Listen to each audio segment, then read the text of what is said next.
Hey guys, back again with one of those things they don't tell you about living in Wyoming. So this time I thought we would go over hunting and how overly complicated it is. So one of the things you have to realize that if you want to hunt in Wyoming and you're coming here relatively soon, you need to live here for a year before you can get a resident hunting license. So a couple things around that. One, there's different areas that you can and can't hunt in. If you're not a resident, you may need a resident to guide you around some of the areas or go with you.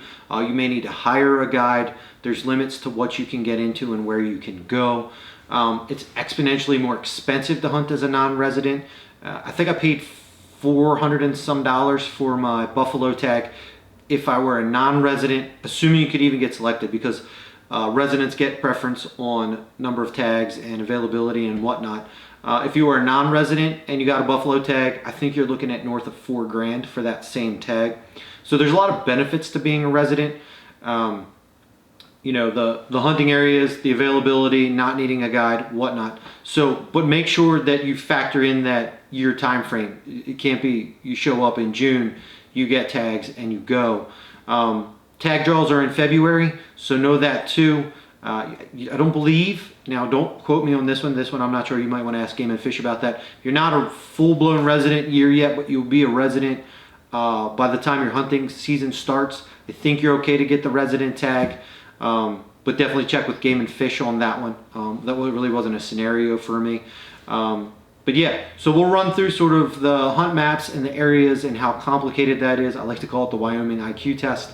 And then after that, I'll show you a tool that I use to help make sure that I'm not hunting outside of the areas that I'm assigned to, and I'm also not trespassing on land that there isn't state, federal, or areas that you're permitted to hunt on. Because trespassing out here is a big thing, and I'm doing this again. Hunting out here is a big thing. Trespassing is very, very well regulated, and Game and Fish knows these areas, so you don't want to be in an area that's something that you don't have permission for. So let's dive into what the areas look like. We'll bring up the Game and Fish website, and I'll start to show you guys what you're looking at. Cool. Okay, guys, let me show you sort of what I'm talking about with the hunt areas.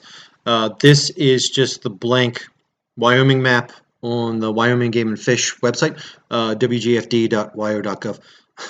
Your best bet to find this map really is probably just to Google Wyoming Game and Fish hunt maps. So right now it doesn't look all that imposing. These are wilderness areas and whatnot. So if we go over here and we hit the layers, you can see already sort of where we're heading here. So let's take a look at elk, for example. So if we go ahead and add in elk, there are at least 130 different areas to hunt elk in. And these lines, when you're out in the field, get really, really tricky to navigate. And I have a tool for how to navigate that, and I'll show you that after we get done running through this map. But to give you an example, so if we look at 127, just the big area here. So this is a general area. So you can go over the counter, get a tag. So you can go to Walmart and be like, I want a general tag, and they'll give you one. So in this area, 127, general, October 1st to October 31st, you can shoot any elk, and then your archery was September 1st to September 30th. You can also then come back and shoot an antlerless elk November 1st to January 31st. So if you want to hunt a bull elk in this area, really October 1st to the 31st is your only option to hunt it with a rifle, and September was your only option to hunt it with a bow. So yeah, that's an easy one, and that's why I picked that one. So let's take a look at something like 67. So 67, and I'm sorry I don't know how to make this bigger, but again we have some general time. The 1st to the 10th, antlered elk, and then the 11th to the 31st, antlered elk with no spikes. So I'm assuming you could hunt a spike in the first 10 days. If we then go ahead and look, there's also a tag draw that you would have to put in for be selected as part of the draw process under type 4. So there are multiple types of tags within an area. So one might be an antlered elk. You know, a 2 might be an antlerless elk excluding calves. And then 4 in this case is an antlerless elk. So, and then when you get down into here, there's now a subsection, which is now a 6 category. So you'd have a 67-6, and you have to select all this when you go ahead and put in for your tags and get your selection. So a 6 is a cow-calf valid west of the Wiggins Fork and east of the East Fork, downstream from the confluence with the Wiggins Fork. You got to figure out what all that means to make sure that you're in the right area. And Game and Fish will hold you to this. They know these areas. I think they kind of do it to force you to get a guide or to use a guide. They make it overly complicated. The guiding industry here is hugely profitable. Very, it's a big thing in Wyoming. So, but anyway, like I said, and then you can see there's like a subset 9, which was an archery tag. So you can't just get a general tag, an archery hunt here, and like it's insane. It's insane how complicated it is to hunt in different areas. Now they do a great job of managing trophy animals and doing all that kind of stuff, but man, it's just quite a mess. So that's just elk. That's 2 areas in elk. And what do we see? Like 8 tags in there. So if we go back and we look at, so we'll turn elk off. We'll turn on resident deer. There's a 171. So there's at least 171 different areas. And now an area for elk doesn't match up to an area for deer.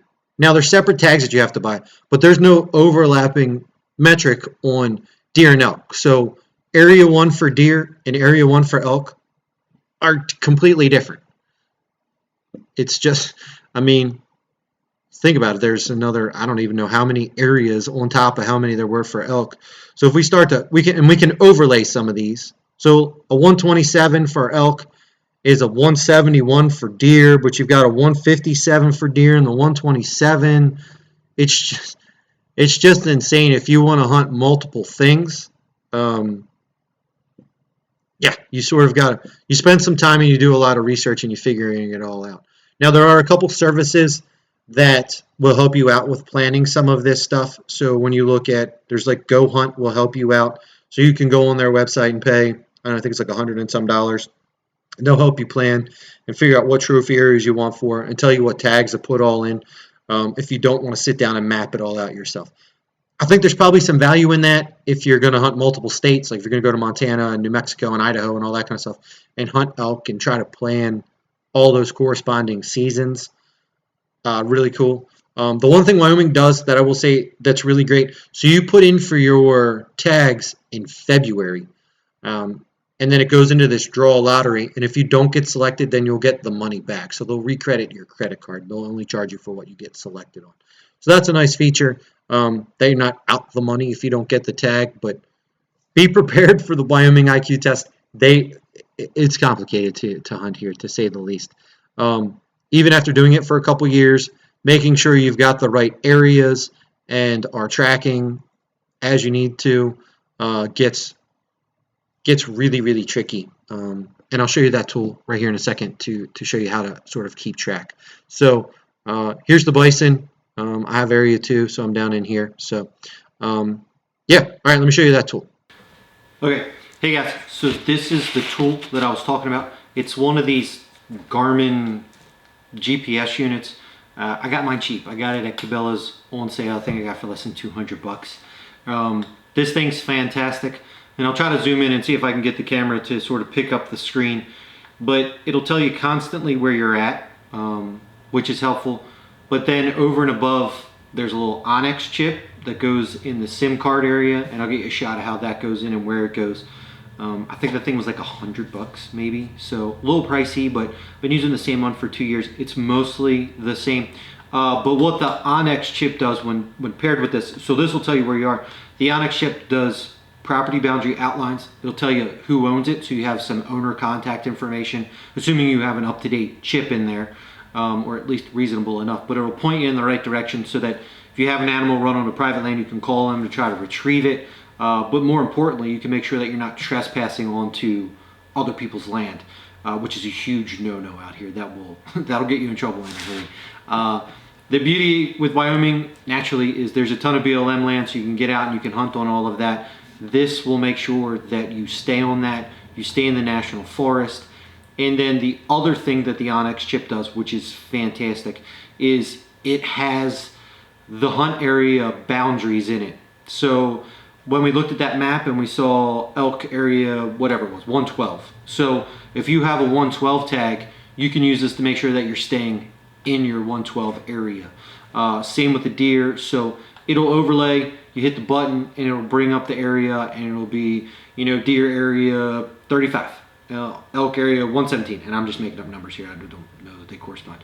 So it'll tell you that you're in that area to make sure that you're not trespassing out of it or in it. So protects you from landowners, protects you from trespassing, and it keeps you in your hunt areas. This thing is invaluable. You can also mark waypoints so you can go into the same areas and that kind of stuff.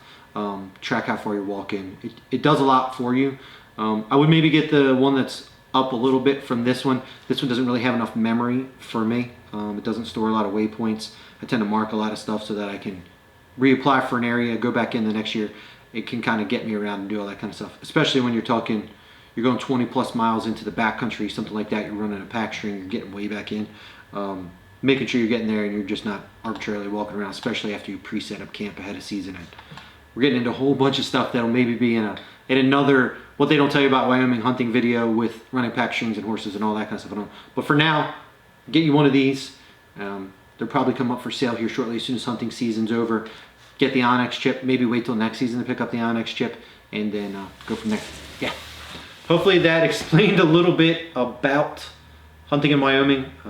It's way more complicated than it seems. It's way more complicated than just hunting on the East Coast or a lot of your other states. Now, you boys from the West, I'm sure this is an old hat for you. The video not really for you guys, it's for people coming to Wyoming, so be gentle. I'm still learning all the time about hunting the right areas and finding the right areas.